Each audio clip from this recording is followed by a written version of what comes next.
going on, guys? Boss6 here, back to another video, and today I have an album review for you guys. One of 3 videos I'm actually going to be recording, and I'll explain that here in just a second.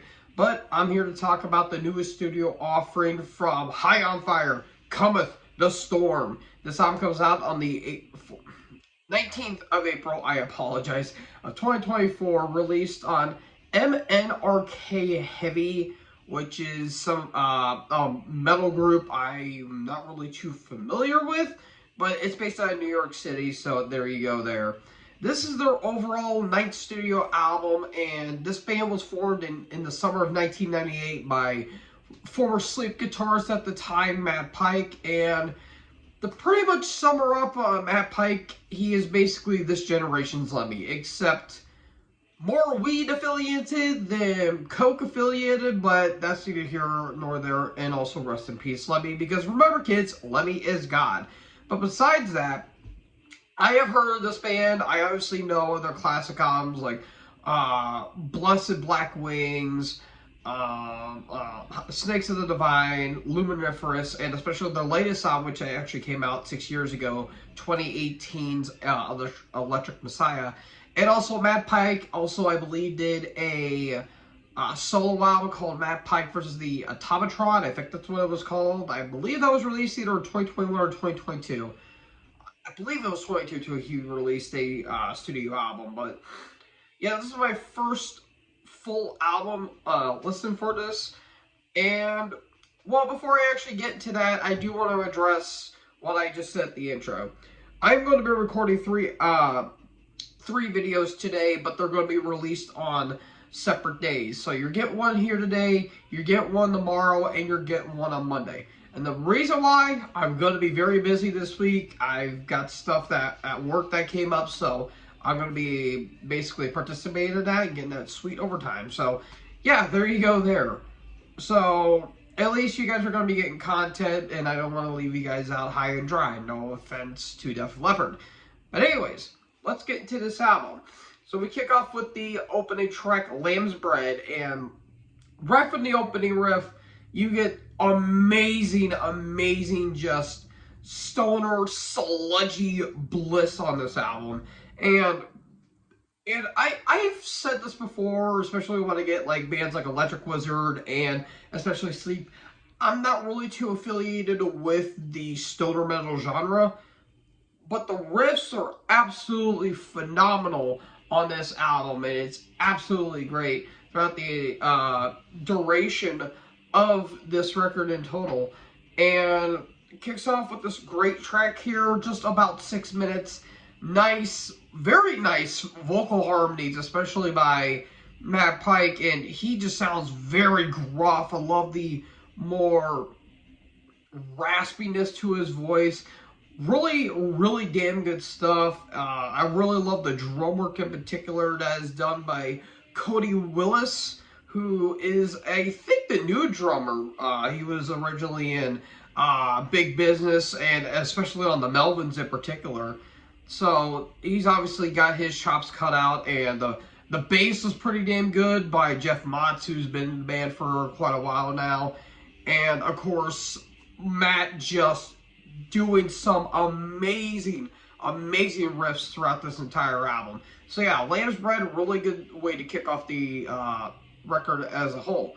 Then we get to Burning Down, which I believe was one of the first singles on the album, and the music video is weird, but it's High on Fire, and all their music videos pretty weird, where it has this like homeless village, and as soon as and once the song gets going, these like giant, almost Stranger Things like creatures start, taking over the skies, and it's a very weird, it's almost kaiju-esque in a way, kind of like something out of maybe Gamera, and maybe to a lesser extent, I would go Godzilla, maybe Mothra-esque, I don't know.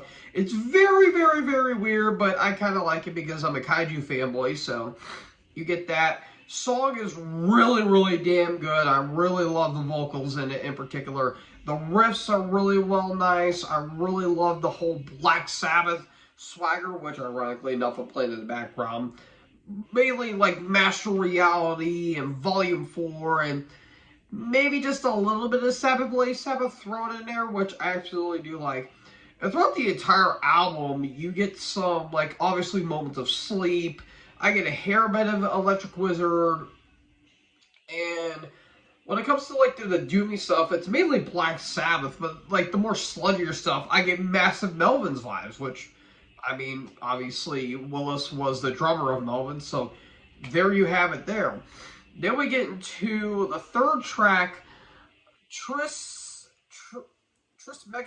I think that's how you say it, which sounds like a weird dinosaur name for some weird reason. Really love the vocals. Like, Matt is just going ham on the vocals. He's like going like all over the place, which is really damn good. The riffs are really well tight. The drums are absolutely amazing, and I just really love the pace that it sets as well. It's like, it's a little mid-tempo, but it's a little fast, and I'll get to that in the later half of the album. But again, the longer tracks are absolutely really well done here. Then we get to the fourth track, the title track. Really love this song. It's a little somber, especially in the vocals especially. And again, Matt just sounds ballsy on this album. Like, he just sounds amazing. And you can really feel Lemmy's spirit right out of Matt Pike. It's absolutely amazing. It's more mid-tempo in a way, especially with the riffs and the rhythms. Absolutely well done. Phenomenal song throughout. Then we get to the fifth track, Kenyerlin Yol. I believe that's how you say it. I apologize. I believe it's Turkish, I want to say, but it's got these nice, like, Middle Eastern sitars and these Middle Eastern, what's the word I'm looking for? I would say melodies, but, it's got, like, Middle Eastern vibes to it, especially, and it's an instrumental. It's nice, but it builds up atmosphere, which I kind of do like, but in all honesty, it's just alright, in my opinion. Then we get to Soul's Golden Curse, which it kicks off the second half of the album, and I'll just say all this, all the tracks from here until the final track, all really short, and again, it's a more mid-tempo track, and it kind of feels like it belongs on the first half, if I'm going to be completely honest, because it fits more of the theme that they're going for there, but it really does kick off side B really damn well, in my opinion. Then we get to the seventh track, which is the shortest track of the entire album, The Beating. That is a full-on thrasher, in my opinion. Like, more speedy a little bit, but very thrash-oriented as well. I don't know where it would be more thrashy. I don't know really band to really comprehend it in a way, but it's a really nice little thrashy beat, and just the drum work is just flat out phenomenal. Track 8, Tough Guy, more the same, more of that, more like up the tempo a little bit more, really damn good stuff. Lightning Beard, more the same as Tough Guy in a way. And then you get to Hunting Shadows, one of the big standouts in my opinion, because it just is phenomenal. I really love the vocals. It really reminds me of the title track.